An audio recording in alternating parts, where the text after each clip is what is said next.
Hello everyone, welcome to another video with Mrs. Danielle DeVita. I know I am not on video today, but I am going to go ahead and do this podcast style.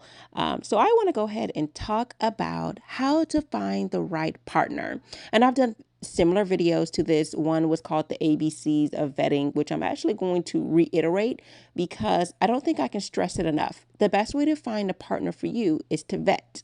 So when I did that video, the ABCs of vetting, it was a live stream back in September. So I do want to do a rundown of finding the right partner, and I'm going to streamline it because vetting, I try to make it sweet and concise of what vetting is, but I'm going to do an in-depth alphabetical order of all what vetting entails. So if you're trying to find the right partner, hopefully for marriage, because if you're just finding the right partner to date forever, then like what's the point? Dating should have a deadline, just like when you're on a job, the first 3 months of probation period, then you move to another point. After a year, you're allowed for promotions and stuff. So why not do this in relationships? Why are we having this never-ending girlfriend or never-ending boyfriend? So if you don't know who I am a relationship and femininity coach, and my goal is to help both men and women be in the relationships that's right for them. So let's get right into it. To find the right partner, you want to ask the right questions. If you don't ask the right questions, then you won't get an understanding of who this person is that you're sitting across from. B, believe the person when they tell you who they are. Sometimes we dismiss these glaring red flags immediately. Someone is telling you how they are and you just dismiss it. I've done it when I was in the dating phase. And you want to make sure that when you feel and when you see something or when a person is just telling you something, or when others are saying, hey, this person is like this, and this person who's telling you this, of course, is well-meaning, right? So when believe people, when their actions or when their words are saying something, just know that, take it at face value. We like to see the good in people, so we overlook when they say things wrong. C, crossroads. Crossroads are whenever someone crosses a boundary, there's going to be some type of action that you have to take based on these boundaries. So if yelling is a boundary, then you need to take action. The action is going to only be two things. You're like at a fork in the road. Either you tell the person, let's not do it again, and then let's go ahead and move forward in the relationship. And of course, if they do it again, then you have a new course of action. You leave the relationship. So you either stay or leave. But if you leave, then you need to leave for good. If you stay, then there needs to be you saying, hey, this was a boundary that was crossed. If it happens again, I'm going to have to leave. So you're going to have to be direct in that. So a crossroad is only a fork in the road. Okay. So D, have deep conversations. A lot of times people want to have these conversations that are, oh my God, on the surface. You want to have conversations that mean something. You want to have conversations that are going to be effective in you getting to know this person. So have deep conversations. And the best way to do that is do these things in person and video chat and things like that on the phone. So I am particularly not okay with texting when you're dating in the first few months, because these are going to be short, sweet, and you're not going to get a full and deep conversation. But you can get those deep conversations by asking questions. And you're going to only be able to do that by having in-person video and phone conversations and often talking to them, right? E, evaluate your relationship. This is something you would do with your partner. So you're evaluating with your partner. How are we doing? How's this relationship going? Where are we? Right? Because how sad is it to think that you guys have moved along in your relationship and this person only sees you as, oh, we just talking. We're not really dating. We're not boyfriend and girlfriend. Or this person thinking you guys are serious and you're like, hold on. We're just on this level. So you want to make sure you evaluate your relationship with your partner to see where you guys are. Where are we? What are we doing? And then you guys can be on the same page. So that was E, evaluate your relationship. This is something you do together. F, forgive. Forgive. No resentment here. So if you're going to take this person back and you say you forgive them, there does not need to be any resentment. If you can't forgive them, then you are at a crossroad. You need to leave if you can't forgive them, because resentment can truly tear down a relationship. You either forgive them and move on. And of course, if they don't grow from it and they keep doing it over and over, then you've hit the crossroad a long time ago.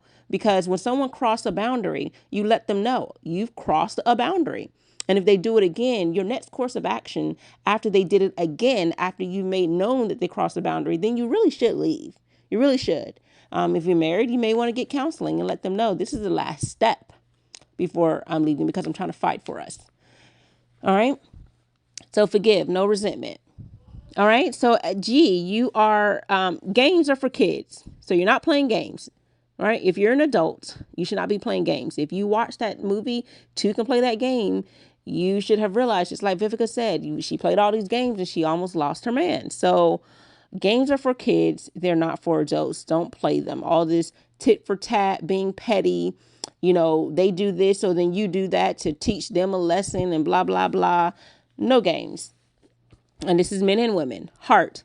Because most people don't know how to vet, that's H, heart. Don't follow your heart. Because a lot of people say, oh, I love them. And that person never showed them any love. And you never showed them love. You guys think you know what love is, but it's not truly love. So I like to say, because a lot of people don't know how to vet, don't follow your heart. Just use logic and follow your intuition. And a lot of people do have intuition, whether they know it or not. But be more logical, right? When you get a little bit more mature in that, then you maybe can follow your heart. Intimacy.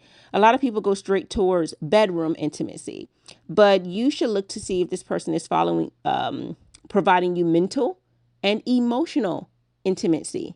You really should do this. This person should be providing all these levels of intimacy, not just bedroom. Because once you have to sit down and talk to them, if you can't have a conversation, that means you don't have mental intimacy.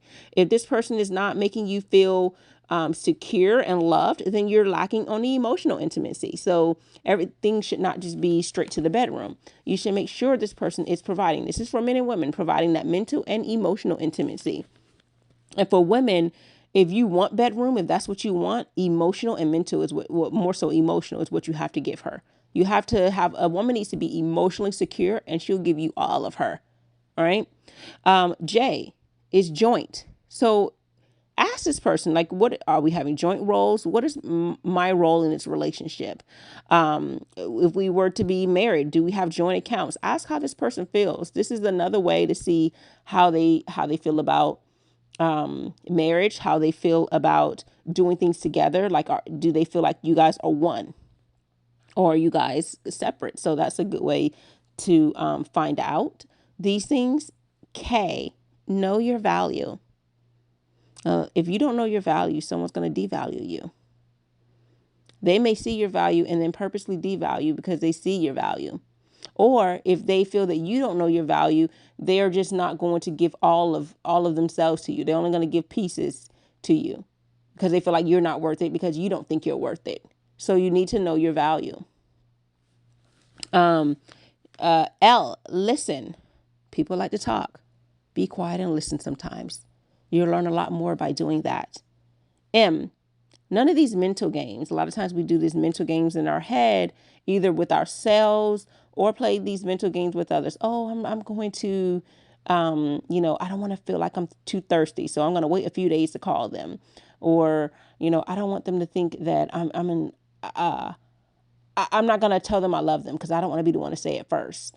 Right. So it may not be like you're actually playing games with them, but you have these mental mind games of trying not to look too thirsty or be too serious. Just be authentic. Be yourself. If you love them, tell them. If you have a feeling about something, tell them. If you want, to kiss first, or if you are having these feelings about whatever it is, go ahead and do that. A lot of times we are trying to do what people say, what you should do in a relationship to not look like you're too much. But you need to be authentic, be yourself, because all you're doing is playing yourself when you do these mental games, because the person may not know because you won't tell them because you don't want to look too thirsty. N, nice. For a lot of people, nice equals passive. So I say, don't be the nice girl, the nice guy.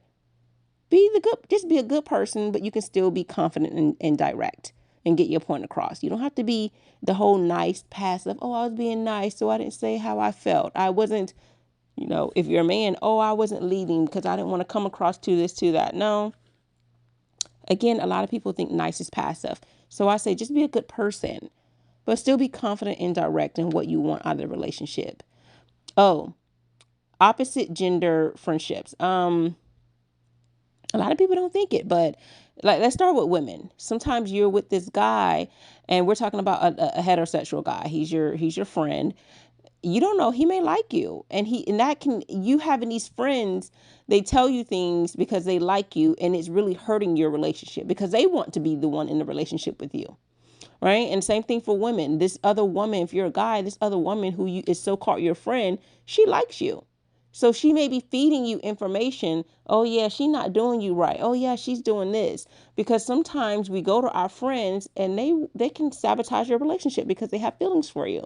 So I would say, um, you know, I'm not saying don't have opposite gender friendships, but look into it, because sometimes when you get too close, you don't know if this person likes you, and it can really put a damper on your relationship. It really can if you don't look too closely, if you just kind of ignore it and be like, oh, they're my friend. They need to take it or leave it, because that friend may actually want to be more than your friend. So that's that. P, patience. Patience is not tolerance. You can be patient when people are messing up. But again, like I told you in Crossroads, there's boundaries. And there's only so many times the boundaries can be crossed. I like to say second chances are great. But there's a problem when you're on a fourth and fifth and sixth and seventh chance. There's a problem. You know, patience is good. But now you're just tolerating things. And there's a difference. Patience is giving grace, giving mercy, giving people time to grow. But tolerance means you have been immune to this pain, whether it's mental or physical pain. You're immune to it. So now you're just dealing with it. You don't want to just deal with things in a relationship. Q, quit the drama. There's no fairy tales. Stop thinking that you're going to be living happily ever after because you saw your mama or your dad or you saw grandma and you saw this. You know, every relationship is different. And a lot of people are upset. They don't want to be married. They don't want to be in relationships because they saw someone that was, or the celebrity, they saw someone and their relationship failed. And they were like, oh, their relationship looked perfect and it failed. So obviously relationships aren't great. Each person is different. And relationships aren't a fairy tale. People have problems. People have issues. So get over it. Right? So you just need to work on your relationship. Stop looking at other people's relationship and thinking because their relationship wasn't a fairy tale that relationships can't work. They can, but you need to focus on you and your relationships. Right? R, respect yourself and respect your partner. Respect yourself means respecting, your body, your image, your name, all of that. Respecting your womb. If you're a man, respecting your seed, respecting your name. So stop having, children with women who's not worthy of your last name, and where you don't want to take care of your children who have your last name. So you want to make sure you respect yourself and respect your partner. If you don't feel like you can respect your partner, then you really shouldn't be in a relationship with them. If you are married, you may want to consider counseling so you can get that respect back, because respect will tarnish a relationship seriously. I always say trust, respect, and resentment can tear down a relationship. A relationship won't survive on that. It definitely won't thrive, let alone survive it. Okay. If you set a goal for marriage and check your progress, that will be a good way to find the right partner. So if you're trying to find the right partner, especially partner in life like marriage, then you need to set a goal. We're dating, we're doing this, we are getting, married at this point. We view marriage, we see marriage. So you got to set a goal and then have your progress. So if marriage is something that you're looking for, then you need to say, okay, well, we're a year in, where are we? And then if there's no progress in the relationship and you're not getting towards that goal that you set, then you guys need to go back to evaluating your relationship. T, trust your partner. We gotta trust our partners that we're with. We have to do that. Now, if you feel that you can't trust them, then that needs to be a conversation, right? But I'm just gonna leave it at there. T, trust your partner. You understand that men and women are different. When I was, early on in my marriage, even later in my marriage, I'm like, well, why did he do this? Why did he say this? Because he's a man. So he's wired differently. So he's not going to see it the same way I see it. right? So we have to respect that we're wired differently, and people are not going to see exactly how and what and how we see things and react in the same way we would. As a woman, I'm going to react differently and see things from a different point of view and a different angle than a man would. But then that's where we can have a conversation and discuss so we can make sure we're on the same page. But we don't have to pop off at the mouth when we're mad that people don't think how we think. Women are more emotional creatures. Men are more, straightforward thinking. And that's okay. Let's just talk about it. We don't have to get angry about it. Which makes me go to I'll go to about the other part, but after you is veracity. Veracity is kind of like truth, but it's being more transparent. And I truly believe that being transparent is highly important in a relationship. There needs to be veracity because that's where the trust is going to come in, right? So you need to be honest, truthful, and accurate in the things that you say. A lot of times we omit things and we say, well, I didn't lie, but you weren't as transparent as you could be. So let's stop playing these games, right? As we said, games are for kids. Wisdom. Through your experiences, you should have gained enough wisdom to start being more mature and intelligent. You really should. There's nothing cute about an old fool. So you want to have wisdom, and that's going to come from your experience. It's going to come from growth. It's going to come from bettering yourself. You need to be a wise man and woman, right? X-ray your relationship. This is a little bit different from evaluate because evaluate, you do this with your partner. X-ray your relationship is something you can do by yourself. What does an X-ray do? It checks for broken bones. So X-ray your relationship. Where are there broken parts in your relationship? Is there broken trust? Is there broken is there broken trust? Is there a broken respect, right? What is broken in the relationship? And if you find there's a piece that's broken in the relationship, then you can go to your partner and say, this is broken and we need to fix it. And that puts you at a crossroad. So if it cannot be fixed, the relationship should probably end. Or you can tell them and they can fix it, or maybe counseling may be the way that you have to fix it. So it needs to be one or the other. You either leave the relationship or you fix the relationship. You don't just stay in a relationship just to stay. You stay to fix it. Just like so when the doctor does an X-ray, they don't just say, oh, this is broken. No, now it's time to repair it. So that's what you do. When you find that something's broken, you fix it. So you don't just stay in a relationship and tolerate it. You need to find a way to cure it and make it whole again. And sometimes counseling may need to be the effective way to do that if that person can't easily just fix it by being more mindful. Yeah. Why yelling? Yelling does not make people hear you. Just because you speak louder doesn't mean they will be able to hear you better. So you need to be able to make sure, and same thing with tone. Sometimes people don't yell, but they have this nasty tone. So you need to be able to have a mature conversation where people can receive it. That's that, both men and women, because there's some men who are nasty, they're blunt, and if you don't say things with tact, men or women are not going to be able to hear you.